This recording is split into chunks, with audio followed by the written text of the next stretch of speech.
Welcome to Lesson 14. Before we begin, a quick note about this course. These lessons are designed to be listened to in the background while you work inside DxO PhotoLab on your own computer. Think of them as guided audio lessons that you can follow along at your own pace. If you prefer more visual, screen-recorded tutorials, you'll find plenty of those on my channel as well. Also, DxO PhotoLab is free to use for 30 days, giving you more than enough time to work through this course and see if it's a good fit for your workflow.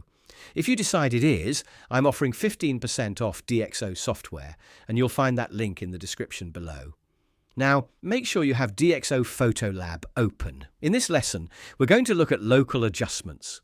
Up until now, we've been editing the entire photograph. Local adjustments allow you to edit only specific parts of an image, giving you much more control over your final result. For example, you might want to brighten a person's face without affecting the background, darken a bright sky without changing the foreground, or increase detail in just one area of the image. Before we begin, let's find the tools. At the top of DxO PhotoLab, make sure you're inside Customize rather than Photo Library. Once you're in Customize, look over to the right-hand side of the screen. At the top of the editing panel, you'll see several icons. Click the Local Adjustments icon, which looks like a paintbrush inside a dotted circle. It's located just below Presets and the star icon. Once you've opened Local Adjustments, you'll find several tools, including control points, control lines, graduated filters, and the brush tool. Let's start with control points. Simply click on the area you want to adjust, and DxO intelligently analyzes similar colors and tones around that point.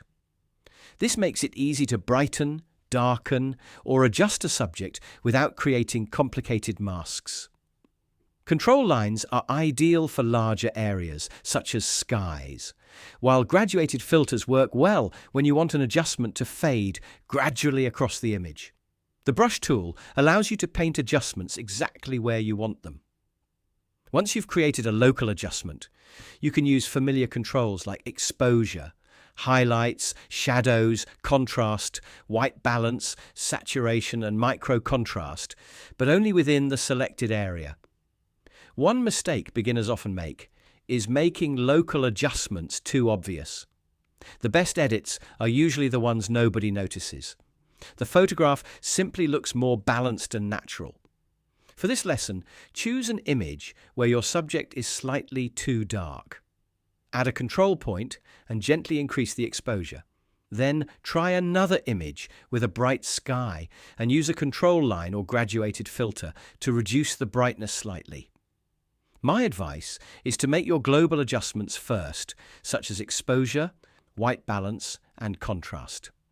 Once the overall image looks good, use local adjustments to fine-tune specific areas. The main thing I want you to take away from this lesson is that local adjustments allow you to guide the viewer's eye by enhancing individual parts of a photograph without affecting the entire image. In the next lesson, we'll look at sharpening and learn how to enhance detail while keeping your photographs looking natural. Don't forget to subscribe to Simon DxO for more tutorials. And if there's something you'd like me to cover in a future lesson, leave a comment below and I'll do my best to help. I'll see you in Lesson 15.